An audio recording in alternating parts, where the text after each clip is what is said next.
powerful thing when you own it, even if it's perceived as a negative trait. I think once you own it, you will use it for the greater good. Gotcha. All righty. Okay. What was the name of that book again? With me, his name is Dr. John DeMartini. Mm-hmm. That's okay. If you haven't got it to hand, that's okay. We can dig it out and pop it in the show notes, which will be on the site. But it's Dr. John DeMartini's book on values. Yeah. Yes. Yeah.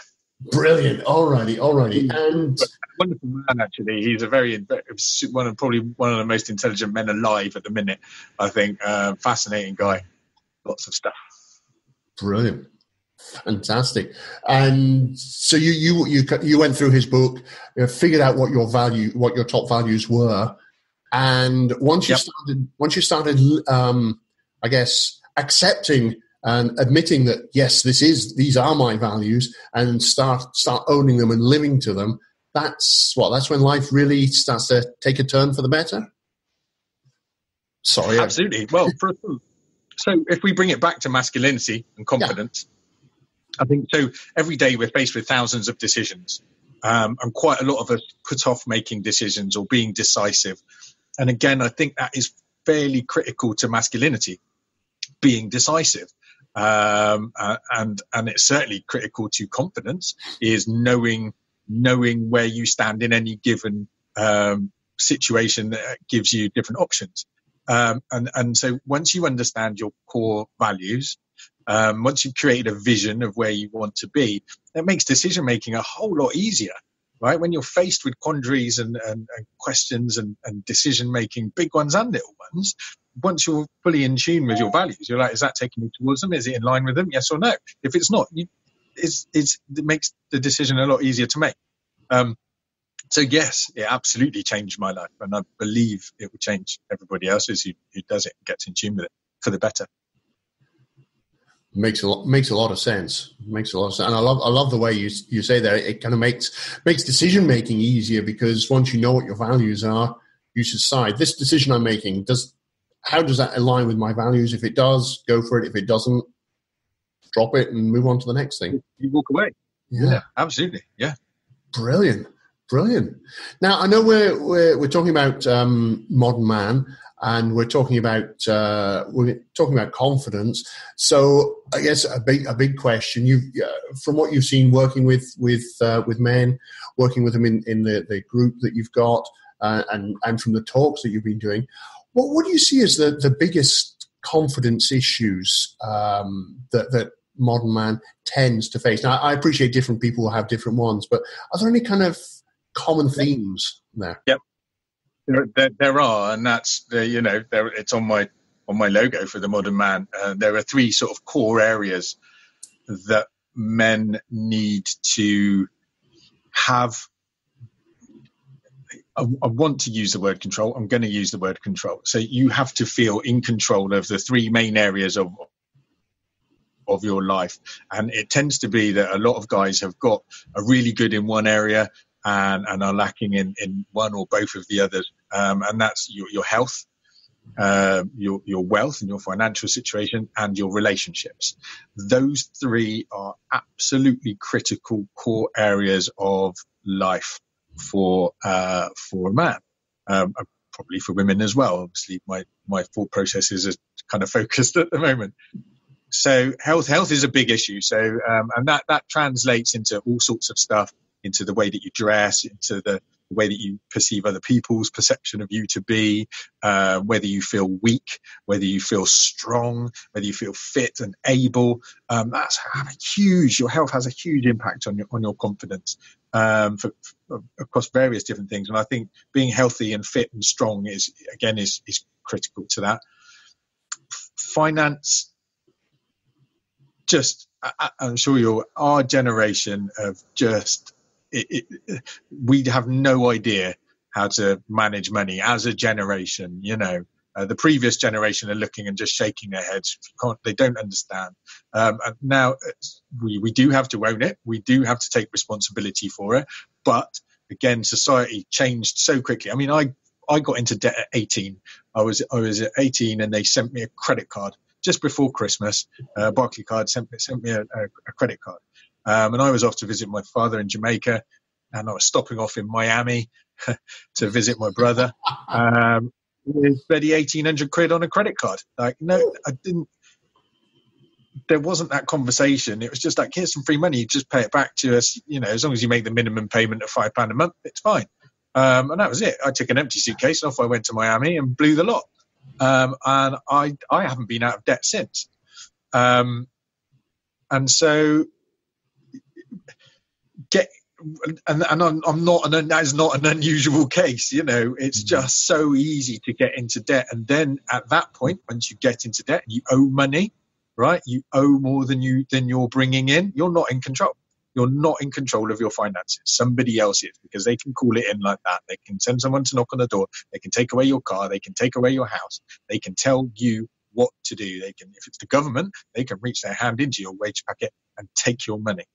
And so money is absolutely critical to our life, to our future, to our plans, to what we do every single day. And so if you're not in control of your ability to spend it, and save it and earn it, how are you going to be confident in yourself and in your future? You ask somebody, where do you see yourself in 20 years' time? And they're like, well, I'd love to be doing this, but I don't think money will allow.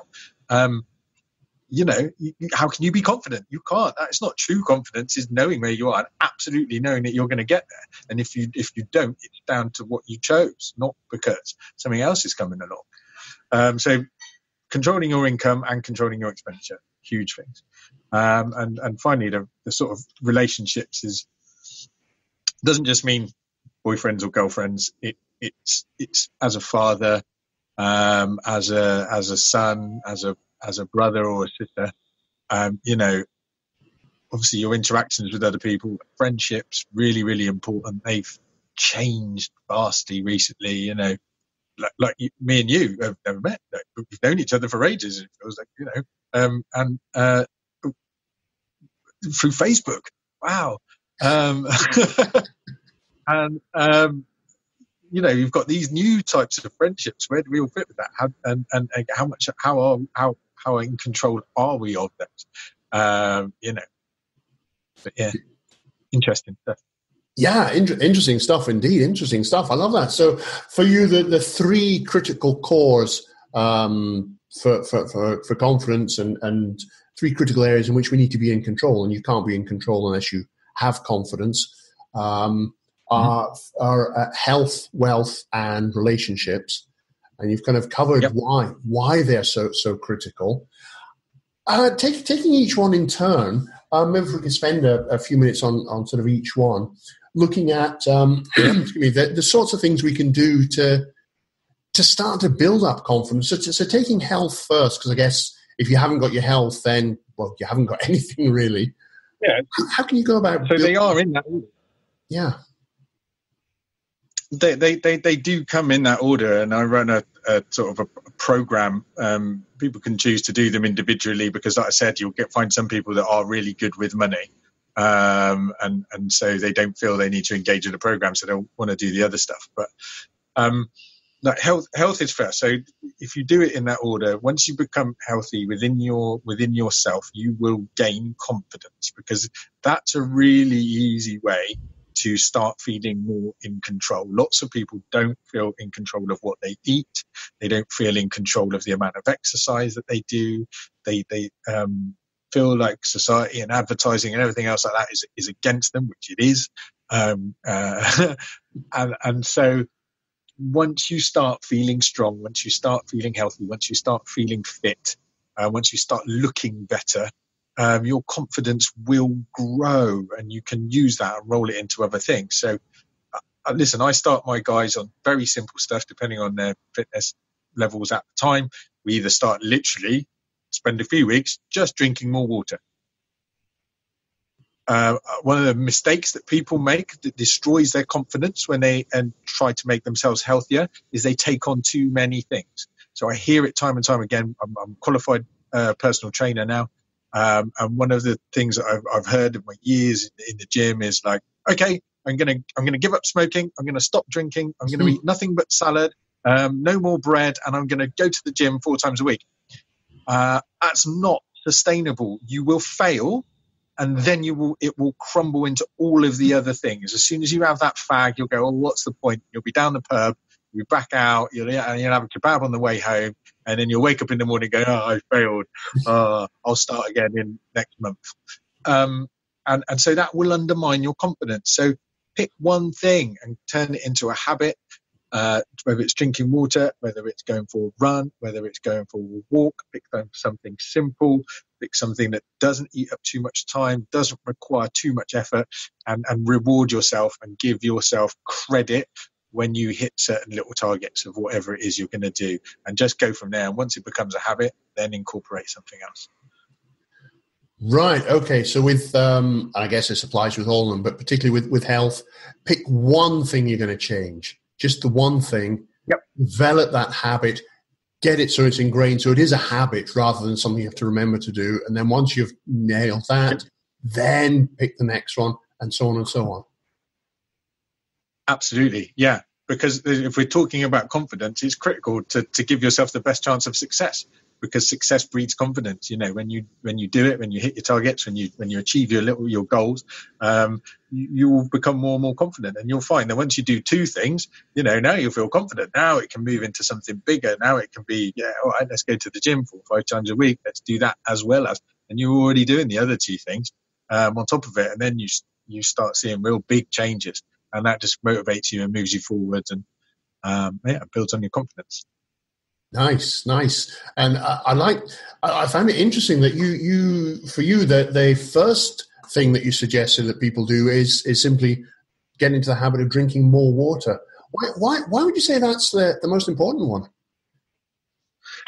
Just because it has an enormous effect. The vast majority of people are wandering around totally dehydrated. And it's crazy. People, if they drink any water at all, they might drink 1 or 2 glasses a day. And as a man, if you're sort of over anywhere near sort of 6 foot, and you're carrying a bit of weight with you as well, you've got to be drinking 2.5, 3, 4 liters a day, which is a lot of water. But when you work your way up to doing that, the difference is incredible. Your energy levels, you'll feel full, you'll eat less food, you'll wee more for sure. But that's a good thing. You're flushing your body out. People talk about detoxing, and they'll fill their bodies full of all these other chemicals and everything. You don't need that. You just need to get your liver and kidneys working. And drinking water helps you with all of that. It has a remarkable effect on your skin, your attitude, your energy levels, everything. So I think that's a really good place to start, is drinking more water.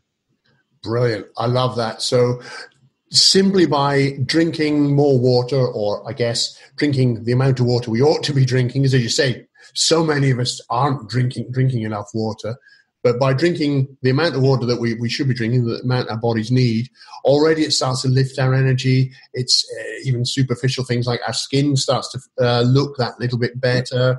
We have a bit more energy. And so already we're starting to feel a whole lot more confident, which means when we go on to the slightly harder things like hitting the gym regularly, we've already got that bit more energy to keep us going when we're going there anyway.